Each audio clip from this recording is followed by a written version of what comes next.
Olá, muito bem-vindo. Está começando mais um programa Entrevista Coletiva. De antemão, grato pela sua audiência. No programa de hoje, nós vamos conversar com a prefeita de Chapada dos Guimarães, Thelma de Oliveira. Prefeita, muito bem-vinda, grato pela presença. Obrigada, é uma alegria estar aqui com vocês.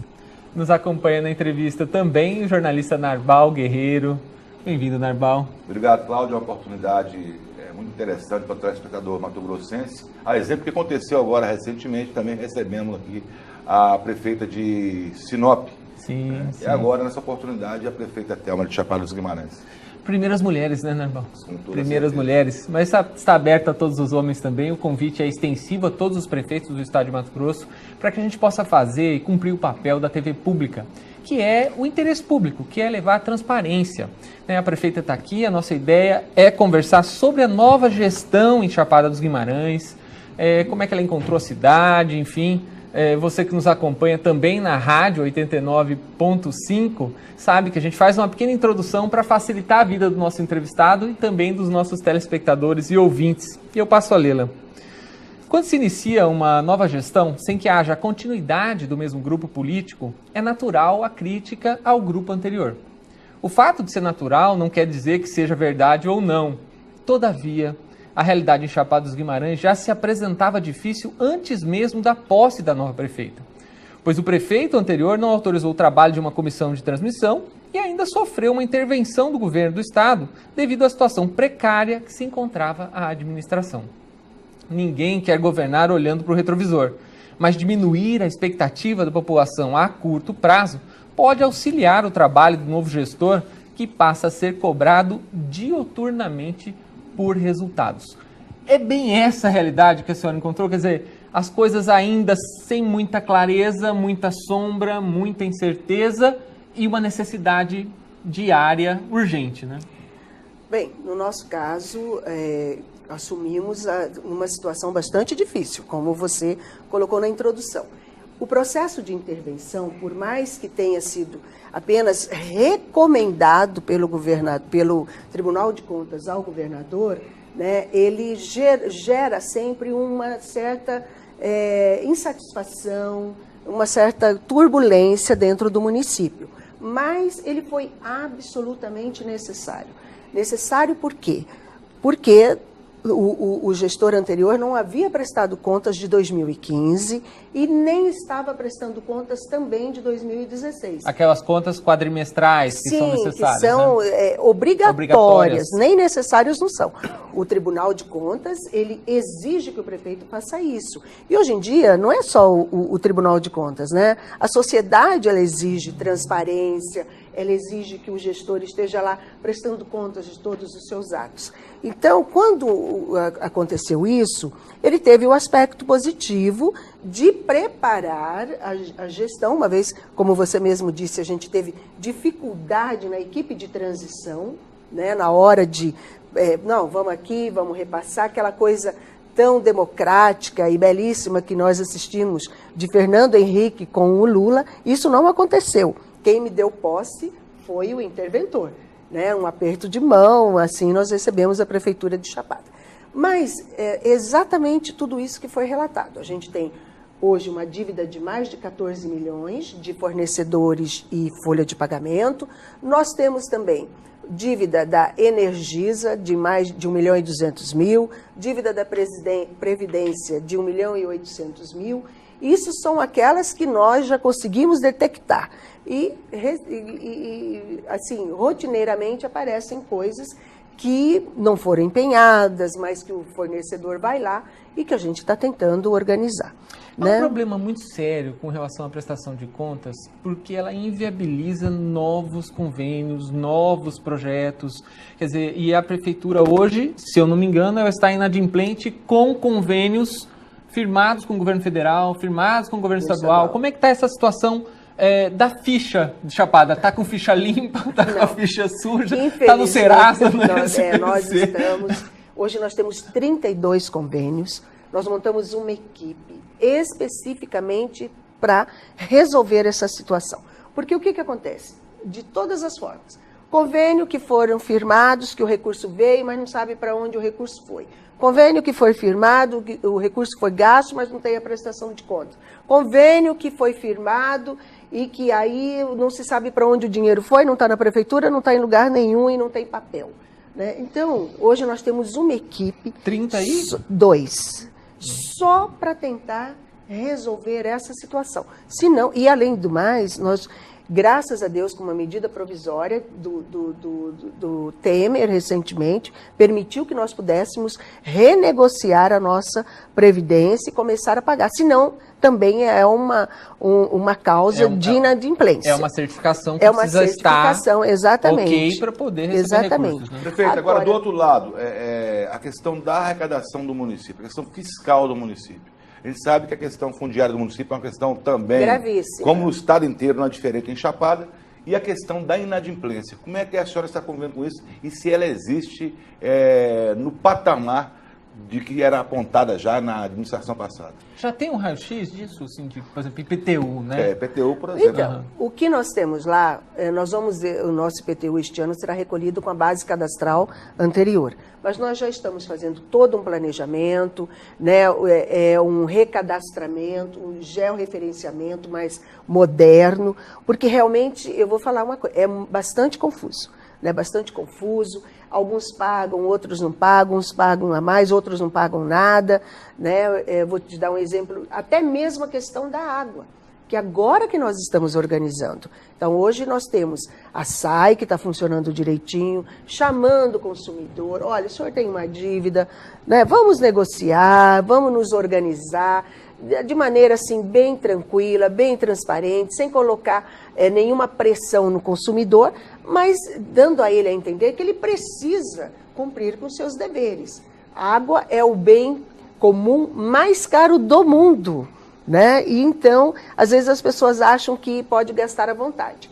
E Chapada, nós sabemos, tem um problema de água que, por coincidência, será resolvido com uma emenda nossa, que, se Deus quiser, o governador vai inaugurar a nova estação de água já em julho. Eu ia perguntar justamente isso, quer dizer, essa proximidade com o governador, quer dizer, estar no mesmo partido, ele esteve lá, essa é uma demanda da cidade muito antiga, além dessa questão da água que ele já prometeu que resolve em 6 meses, até onde eu ouvi. Porque estava parada a obra. Por aí mesmo, esse prazo é razoável, é factível. E quais as outras parcerias que a senhora vislumbra num primeiro momento?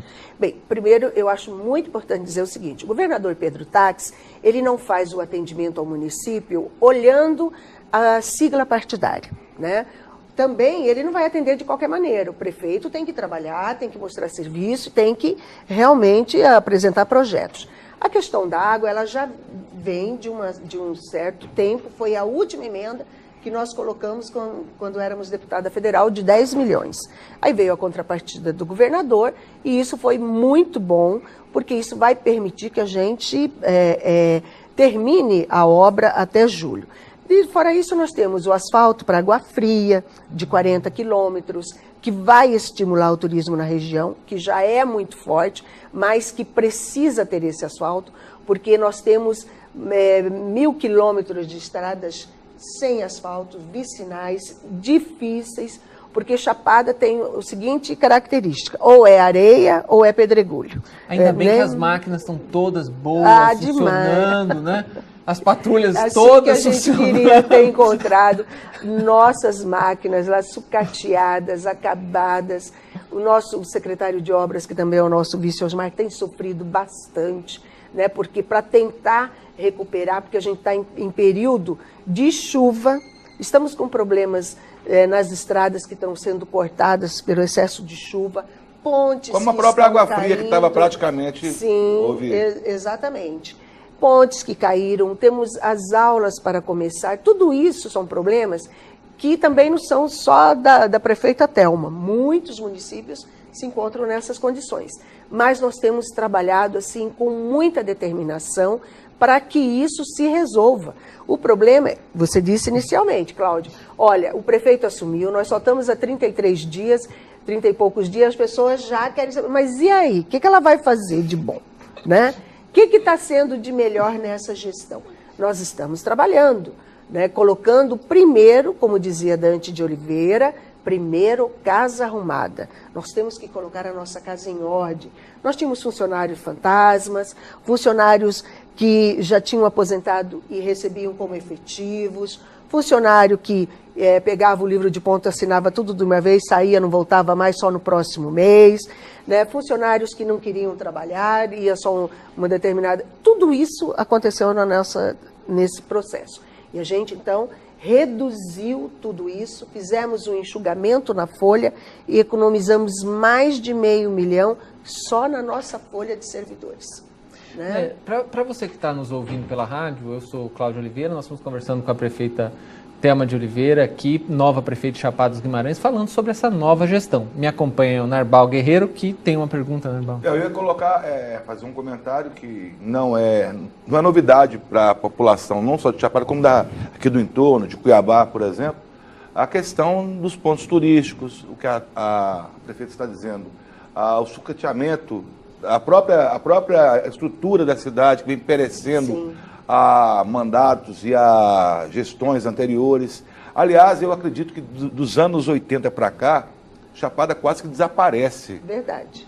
Nesse mapa, nesses destinos turísticos que nós teríamos aqui e os cartões postais fechados. A gente sabe que alguns necessitam da autorização do governo federal, o resto da União, mas muita coisa a prefeitura deixou de fazer. A senhora vai se posicionar nesse sentido com relação à questão aos pontos turísticos, como a senhora falou agora há pouco, a questão das estradas também. Então, o que nós precisamos fazer? Que não existia. Né? Chapada estava num processo de desorganização em todos os sentidos. Administrativo, financeiro, político, porque os próprios conselhos que elaboram as políticas municipais nas suas respectivas áreas estavam desorganizados.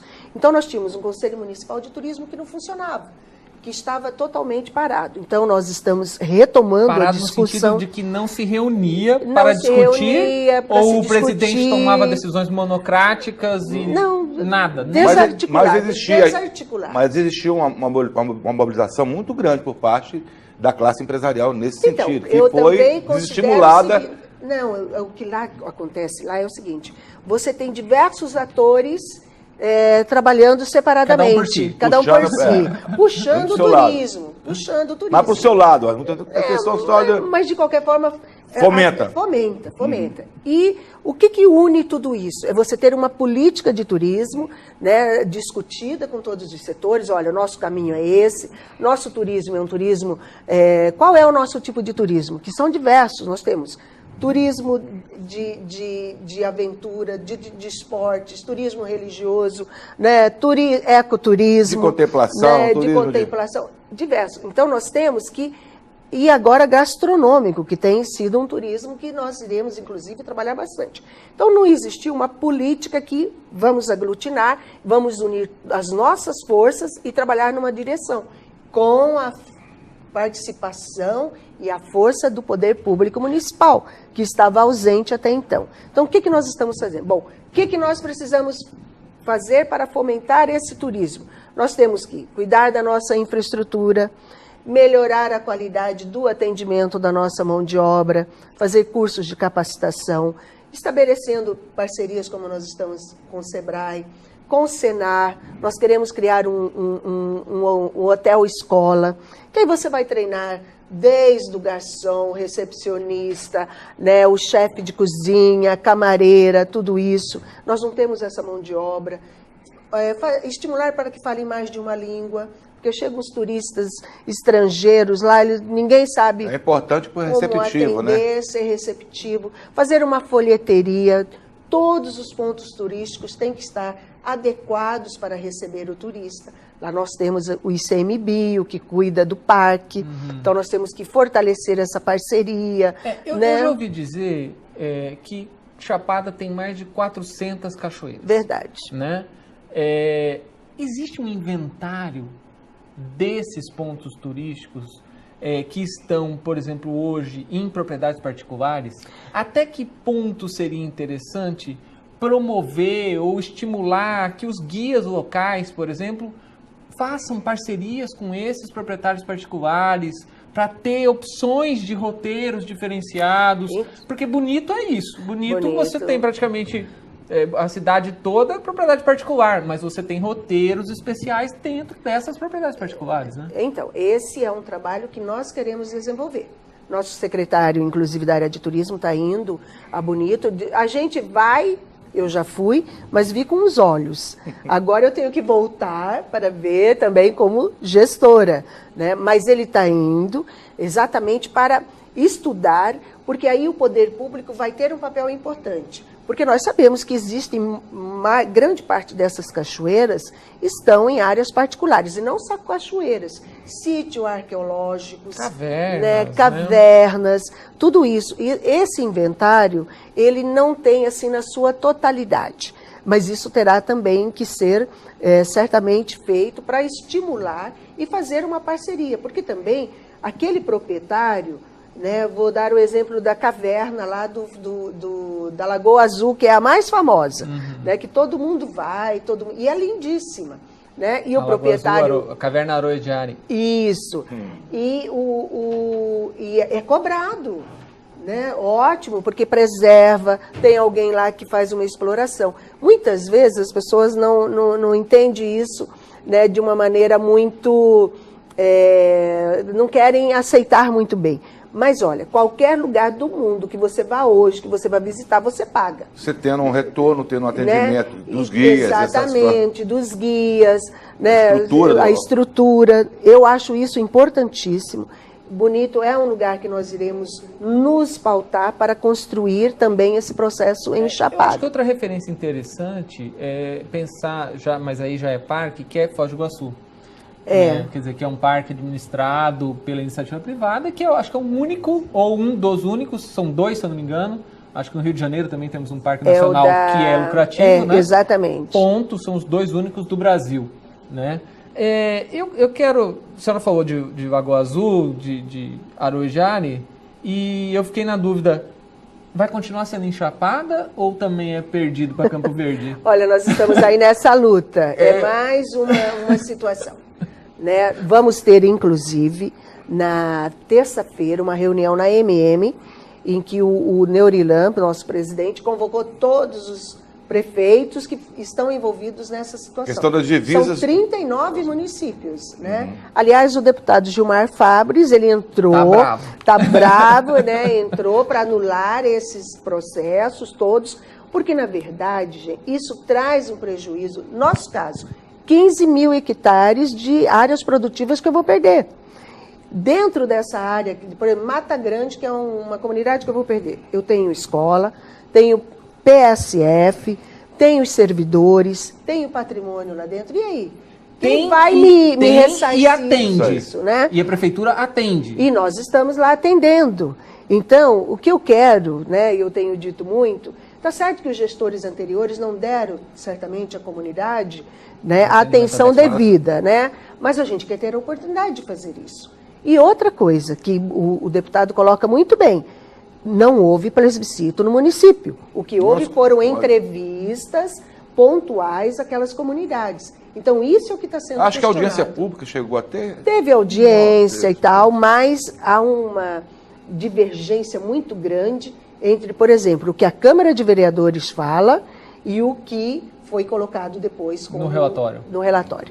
Tá. Bom, o assunto é polêmico, a gente provavelmente vai falar um pouquinho mais desse assunto, mas nós precisamos ir para o intervalo. É rapidinho, a gente vai e volta. Nós estamos conversando com a prefeita Thelma de Oliveira, prefeita de Chapada dos Guimarães, sobre a nova gestão da cidade e as perspectivas para o ano e para o mandato. Fiquem conosco e a gente volta rapidinho.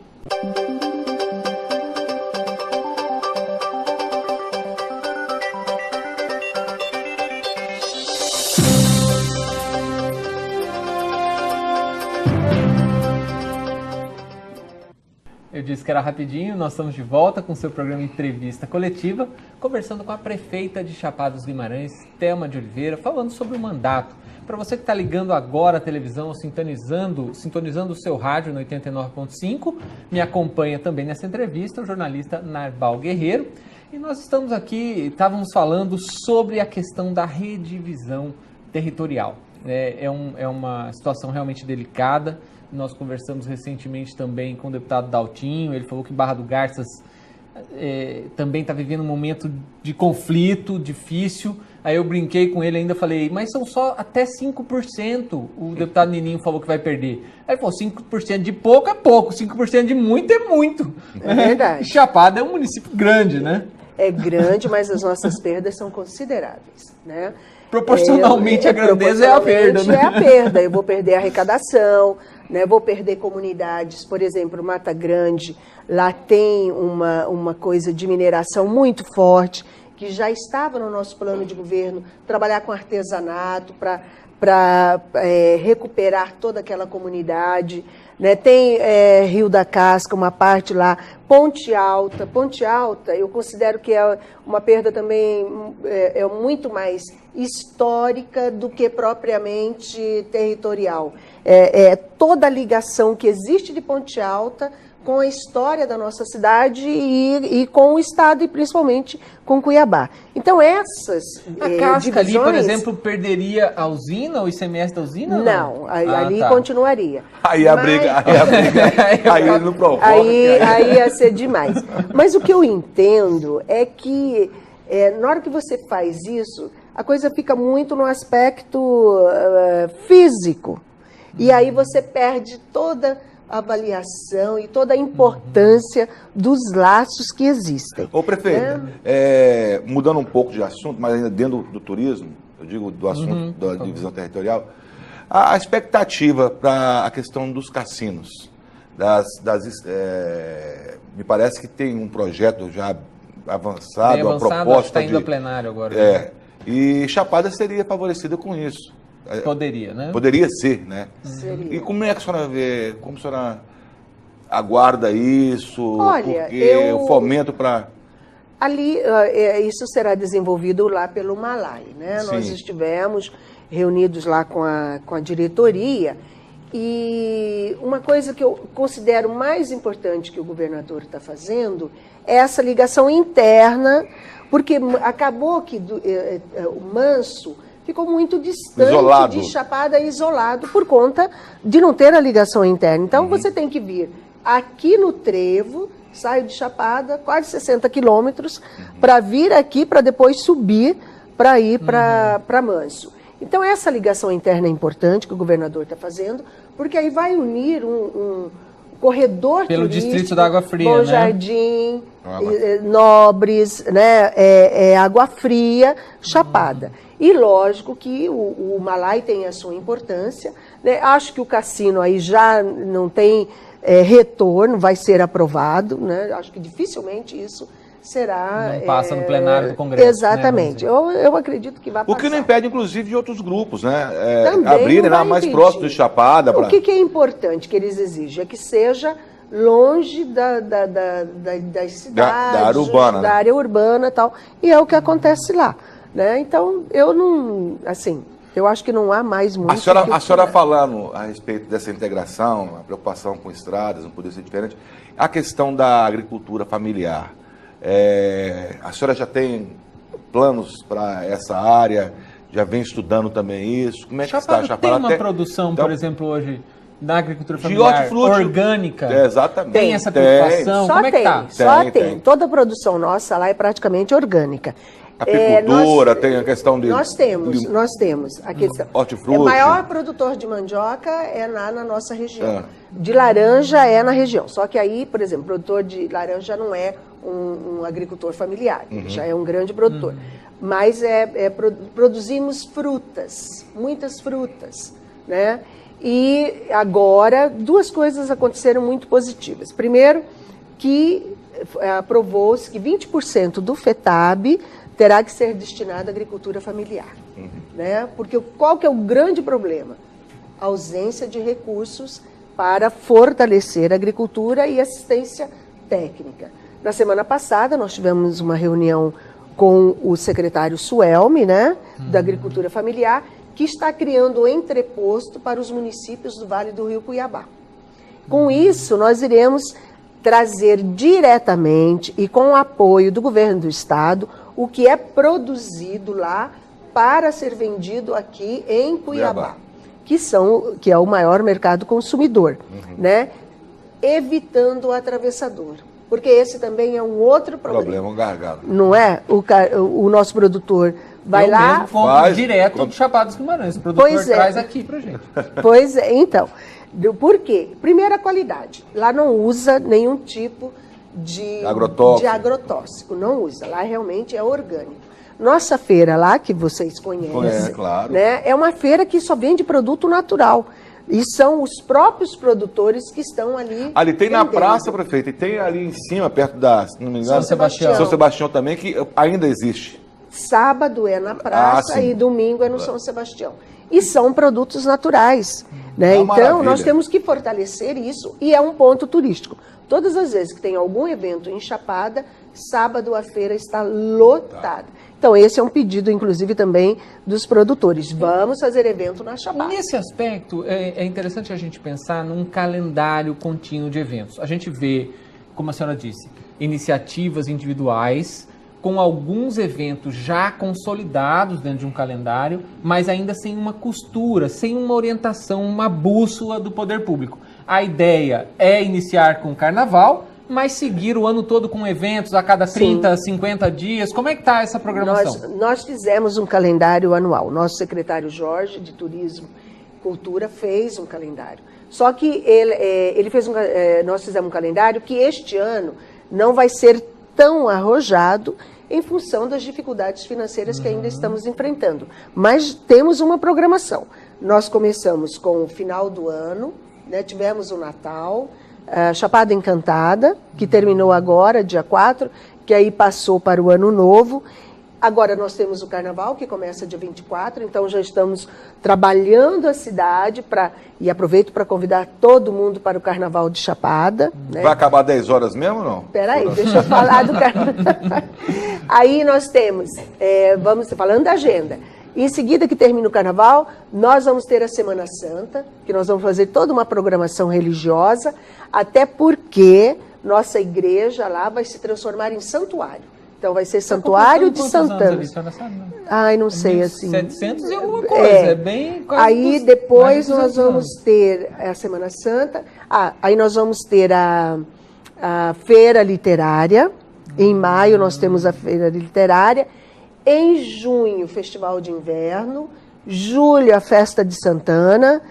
Então nós estamos com uma agenda que não vai ser tão robusta ainda, em função da nossa dificuldade financeira, transição. Mas no próximo ano a gente vai. Falando do Carnaval agora, né? Eu já convidei o público, a partir de sexta-feira, né? Dia 24, podem chegar.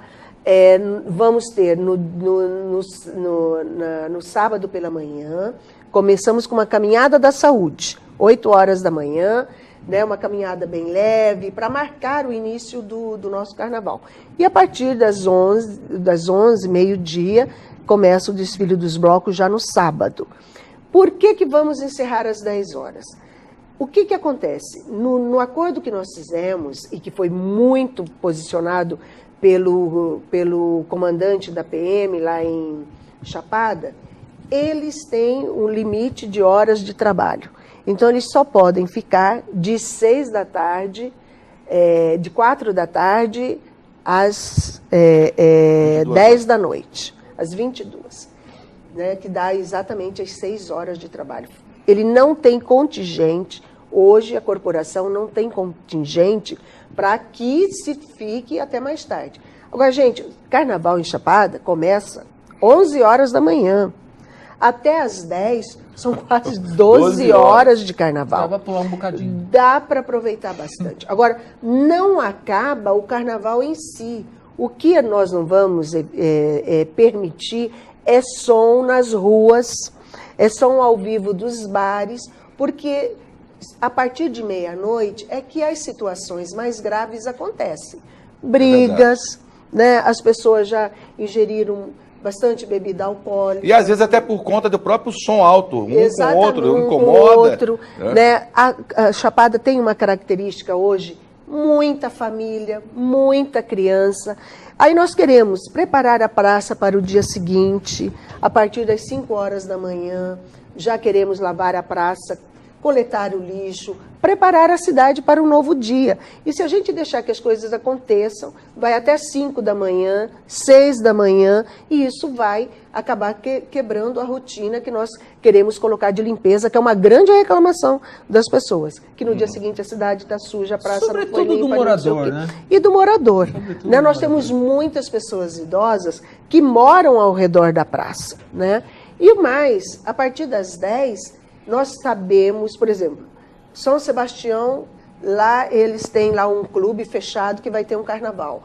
A Baía das Conchas, lá da Bia Spinelli, vai ter o carnaval com segurança particular. O problema é que todo mundo quer ter o som, fazer o carnaval, mas não quer investir em segurança, porque aí eu não posso a prefeitura ter a segurança. Não tem condições. Não tem condições. A senhora falou num assunto que é fundamental também, né, falando da caminhada da saúde, eu lembrei da saúde, quer dizer, como é que estão os PSFs em Chapada, como é que está a estrutura de postos?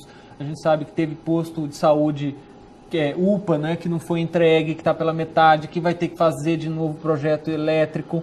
Fala um pouquinho, assim, como a senhora achou e o que é possível, assim, para o cidadão de Chapada já falar, não, esse ano eu consigo resolver isso e isso? Existe já um planejamento? Como é que Temos um planejamento, né? O planejamento, primeiro, a gente reorganizou a equipe de saúde, né? Colocando as pessoas para realmente assumirem as suas verdadeiras funções. Nós tínhamos médico contratado que não ia trabalhar, que ficava aqui, médico que não cumpria horário, enfermeira, né? Pessoas que fizeram concurso para serviços gerais, mas que achavam que tinham que estar em outra função. Então, tudo isso nós tivemos que corrigir, fizemos um planejamento. A equipe foi a todos os PSFs, visitando, verificando as suas necessidades, né? Hoje já funcionam, né? O atendimento odontológico funciona, né? UPA, que é um grande problema, né? A UPA, nós encontramos nessa situação que você disse. O projeto elétrico foi rejeitado pela Energisa, estamos preparando outro, e nós temos 90 dias para habilitar de acordo com uma resolução do Ministério da Saúde. Então, estamos organizando, vamos abrir a UPA. Eu acredito que dentro de um mês a gente está preparando para abrir a UPA para a população, porque a estrutura é boa, né? Tem condições. Ou seja, a população pode contar com isso em vai março. Vai contar com isso. A partir de março, nós queremos colocar a UPA para funcionar. Meados de março. Isso, meados de março, final de março, né? Porque tem toda uma organização que precisa ser feita. Porque aí nós vamos passar a receber recurso do Ministério da Saúde, né? Mas ainda não quer dizer que a saúde está 100%. Não. Porque aí nós temos zona rural, que tem PSF, temos que organizar as equipes. Nós temos os problemas das endemias, né? Já estamos nos preparando, porque agora vem dengue, chikungunya, febre amarela. Vai, né? Nessa questão da saúde, prefeita, até a questão do pronto atendimento, acho que é crucial. Isso o volume de pessoas que a cidade recebe, né? Muito grande. Um acidente, uma coisa, a pessoa tem que deslocar de lá de Chapada até aqui. Quer dizer... Sim, e no carnaval agora nós colocamos toda a nossa equipe de saúde pronta para atender. A Assembleia destinou uma ambulância. Ambulância, isso. Uma ambulância. E já tem mais uma. Já vou comprometer o deputado aqui, porque aí ele não vai ter, né, não vai ter como voltar atrás. Dilmar Dal Bosco já prometeu, vai uma ambulância vai cumprir, sim. Lá para Água Fria.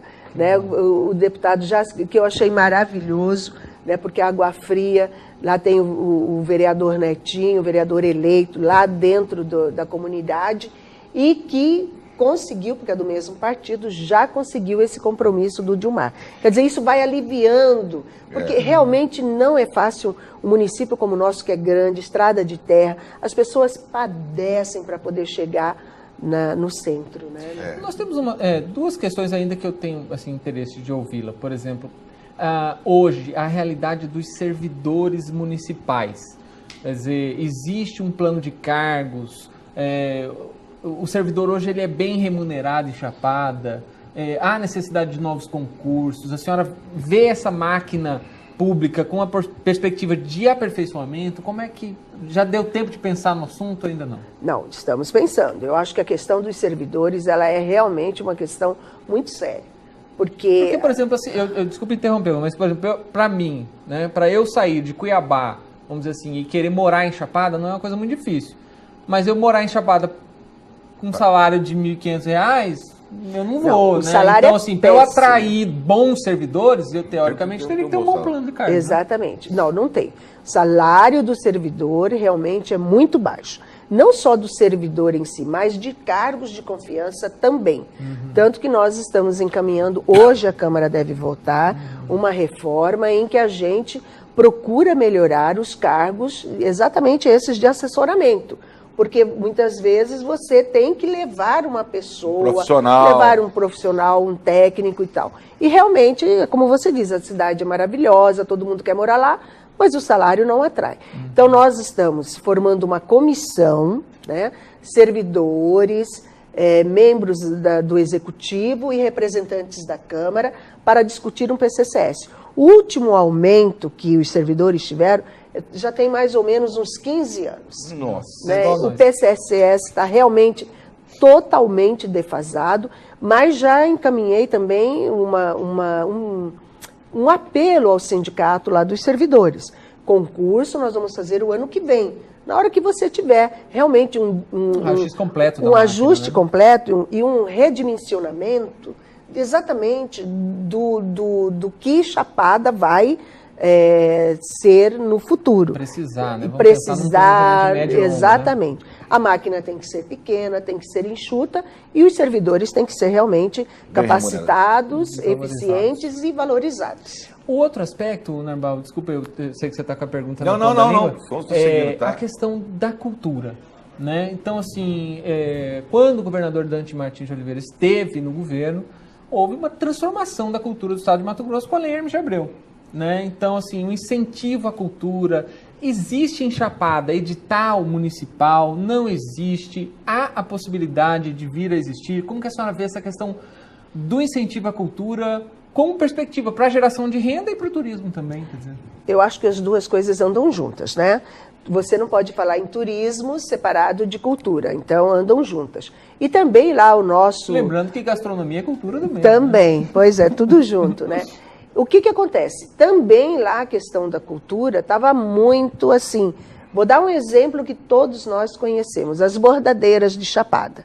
Que Chapada, então, foi considerada a capital do bordado do estado de Mato Grosso, né? Por um decreto do governador Pedro Táxi, né? Mas também está aquela coisa muito assim, são as bordadeiras de um lado, aí nós temos, né, o pessoal que trabalha com material reciclado, bonito, né? Lá, né? Mas desarticulado. Né? E eu acredito que nosso trabalho começa agora com a questão da feira literária, que vai unir também a questão da cultura. Artesanato, tudo isso. Está tudo muito solto e temos uma parceria nesse sentido também com o SEBRAE para capacitação, para fazer as nossas feiras e para fortalecer. Agora, o que está realmente faltando? É esse fortalecimento, né, e uma participação efetiva do poder público que não vinha acontecendo. Bom, está acabando o nosso tempo, né? Acabou, né? Passou. O Jorge já puxou minha orelha ali e nós não falamos de um aspecto que é fundamental dentro do processo de qualquer gestão, que é a educação. Então, sim, eu vou passar a palavra para a senhora para fazer as considerações finais. A senhora tem quase 2 minutos, né? Aí pode explicar a educação dos próximos 20 anos, né? 1 minuto e 48 segundos. Enfim, por favor, as considerações finais. O que a senhora acha pertinente? Difícil, né? Porque a educação passa por um processo difícil que não é apenas em Chapada, né? No Brasil todo, né? Nós estamos com as mesmas dificuldades, principalmente que nós temos muitas escolas rurais que estão com dificuldade de começo de aula, escolas que precisam de reparos, né? Mas nós estamos, assim, trabalhando enquanto prioridade, estamos dando toda a prioridade para a questão educacional, né? Mas como o tempo é curto. Eu sugiro que vocês me chamem depois para a gente Com falar certeza. sobre isso Podemos novamente. Mas não poderia deixar de agradecer, né, aqui a parceria que eu estou fazendo com os deputados estaduais. Todos, sem exceção, têm demonstrado um interesse enorme em nos ajudar. Já estão colocando emendas em todas as áreas, porque cada um tem uma característica, uma né? afinidade maior por tema. Um para a questão da ambulância, o outro na área de esporte, Ou a o questão outro da agricultura familiar, outro, enfim, em todas as áreas, né? E eu aproveito para agradecer, né, de coração, toda essa receptividade que Chapada está tendo, toda a atenção que o município tem dos deputados estaduais da Assembleia. Se não for isso, nós não temos, né, e numa parceria com o governador, através dos secretários, a gente não teria como passar esse primeiro ano de Chapada. Não teríamos mesmo. Os deputados federais, que também têm nos ajudado, e os senadores. Então, é isso que vai fazer Chapada realmente crescer, Chapada se tornar bonita, ter o seu plano de turismo, porque nós temos muitas pessoas que gostam, que amam Chapada e querem vê-la realmente num outro patamar de desenvolvimento. Grato, prefeita, pela presença. Nós conversamos aqui com a prefeita Thelma de Oliveira, que é prefeita de Chapada dos Guimarães, falando sobre as perspectivas, o histórico, como está o município, o que ela vê, o que vislumbra para o futuro próximo, né? Me acompanhou na entrevista também o jornalista Narbal Guerreiro. Grato, Narbal. Obrigado, Cláudio. Obrigado ao telespectador da nossa TV e também aos ouvintes da 89.5. E obrigado à prefeita pela presença e, com certeza, vamos convocá-la outras vezes. A porta está aberta, né? A TV é uma TV pública, sem fins lucrativos. O que a gente faz aqui é levar informação de qualidade que pode fazer diferença no seu dia a dia. Esse programa você assiste às 7 da manhã, às 13 e às 21 horas. Se perder um pedacinho, se programe, que o programa é reprisado. Mas também nós estamos na rádio 89.5 e no YouTube, youtube.com/TV Assembleia MT, e aí você assiste em qualquer lugar do mundo, a hora que você quiser. Fiquem com Deus e até a próxima oportunidade.